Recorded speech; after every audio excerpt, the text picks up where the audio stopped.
Without objection, the Committee on Oversight and Government Reform will come to order.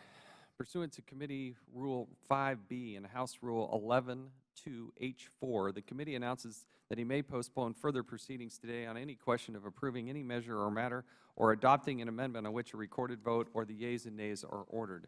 And without objection, the Chair is authorized to declare a recess at any time. Effective date of a certain provisions of the Border Patrol Agency Pay Reform Act of 2014. The clerk will designate the bill. H.R. 2252, to clarify the effective date of certain provisions of the Border Patrol Agent Pay Reform Act of 2014 and for other purposes. I ask unanimous consent that the bill be considered as read and open for amendment at any point. Hearing no objection, so ordered. I'll now recognize myself for 5 minutes to explain the legislation. In December of 2014, the Border Patrol Agent Pay Reform Act of 2014 passed with overwhelming bipartisan support.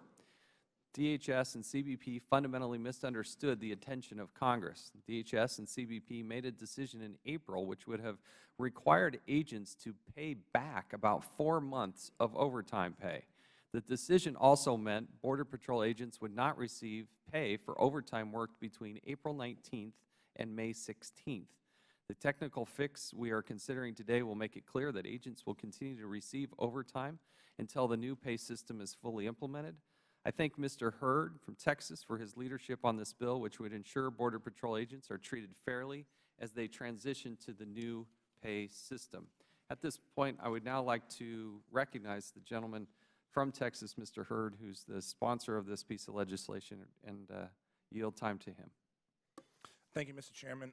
I know most of you all have met a Border Patrol agent, and you know how hard-working they are. These men and women are dedicated public servants who often work in harsh conditions, especially down on the Texas border. Many of them put their lives on the line on a regular basis so that they can protect their country they love and their communities they live in and where they're raising their families. I had the honor last month to honor 3 Border Patrol agents who work in the Del Rio sector with the Law Enforcement Congressional Badge of Bravery. Their names are Christopher Smilo, James Barfield, and Rolando Cantu. These 3 courageous men risked their own lives in 2013 in order to make sure elderly residents in the town of Eagle Pass escaped during a flood. I'm sure every patrol sector in the country could share a similar story, and that's why it's upsetting to me that a bunch of procrastinating Washington bureaucrats sitting in air conditioning offices are putting at risk the paychecks of heroes like Agents Smilo, Barfield, and Cantu. The previous system used to calculate overtime for border agents was rife with waste, fraud, and abuse. Congress acted to fix that last year by passing the Border Patrol Agent Pay Reform Act, which would establish a new and modern pay scale and bring it in line with other federal law enforcement agencies. But DHS has decided to implement this program in a way that will cause these agents to see a $300 to $1,000 decrease in every pay period, despite the fact they'll be working the same amount of hours. It just doesn't make sense, and more importantly, it's not right. My district has more than 800 miles of border with Mexico and includes portions of 4 different patrol sectors: Big Bend, Del Rio, El Paso, and Laredo. That means I represent a portion of the more than 6,400 Border Patrol agents that serve in these sectors. So as their representative, I'm speaking out for them now, and I'm working to fix this problem before it means these hardworking individuals find themselves struggling to pay their mortgage or put food on the table just because Washington bureaucrats can't get their act together. I look forward to working with my colleagues to move this important legislation forward so that Border Patrol agents in my district and across the country can breathe a little easier as they head out to protect us from drug cartels, human traffickers, and the many other people seeking to do us harm. I yield back. Thank the gentleman, and I appreciate his passion and commitment to the Border Patrol agents. This is doing good by them, and appreciate your work on this effort. And now yield back the balance of my time and recognize the ranking member, Mr. Cummings of Maryland, for 5 minutes. Thank you very much, Mr. Chairman. I want to thank you and Congressman Welch for your leadership on the Border Patrol Agent Pay Reform Act that was enacted last December. And I also want to thank you both and Representative Hurd. Representative Hurd, Mr. Chairman, represents my in-laws, so I'm very fond of him. I want to thank you, Representative Hurd, for your work on this bill to clarify the Act. I'm also pleased to co-sponsor this bill. The bill would clarify that the new pay system for Border Patrol agents and the Elimination of Fair Labor Standards Act, overtime would not be effective until after the Office of Personnel Management issues regulations.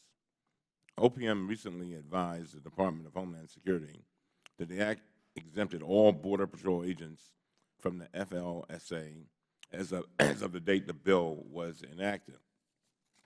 This clarification is necessary to reinstate FLSA overtime pay for Border Patrol agents that have been discontinued pursuant to recent OPM guidance.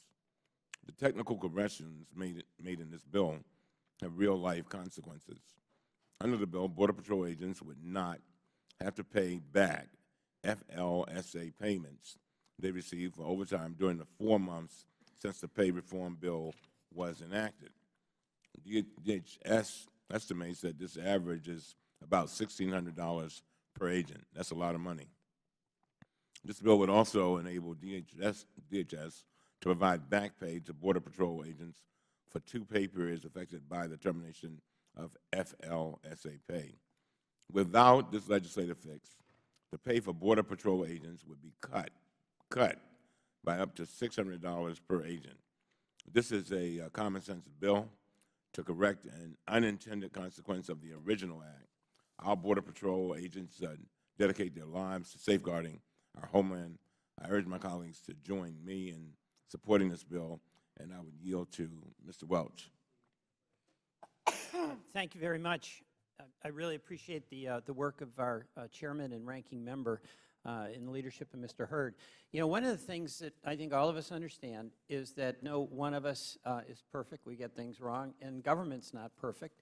But what frustrates the people we represent is that when we are made aware of a mistake, we don't fix a mistake.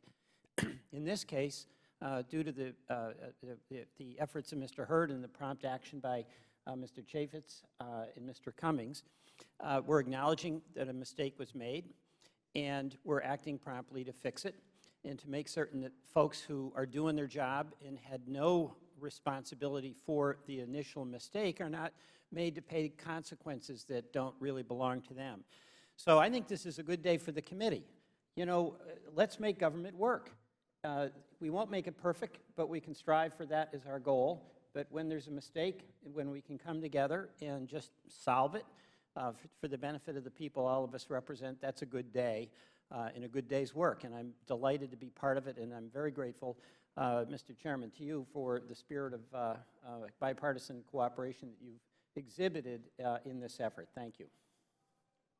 Thank you. The gentleman yields back, and I do appreciate the bipartisan approach to this. This is simply fixing the enactment date, and I appreciate Mr. Welch, Mr. Cummings, Mr. Hurd, all coming together to help make this happen. Do any other members wish to speak on this bill? Are there any amendments to the bill? If there are none, the question is now on the adoption and favorable reporting of H.R. 2252 to the House of Representatives. Those in favor signify by saying aye. Aye. Those opposed, no. In the opinion of the Chair, the ayes have it, and the bill is ordered favorably reported. Without objection, the motion to reconsider is laid on the table. Without objection, pursuant to Clause 2L of House Rule 11, members will have 2 days to submit views on the bill considered today. I ask unanimous consent that the staff be allowed to make any necessary technical conforming changes to the bill ordered reported today, subject to approval of the minority. Hearing no objection, so ordered. If there is no further business without objection, this ends the markup portion of our business meeting today. We will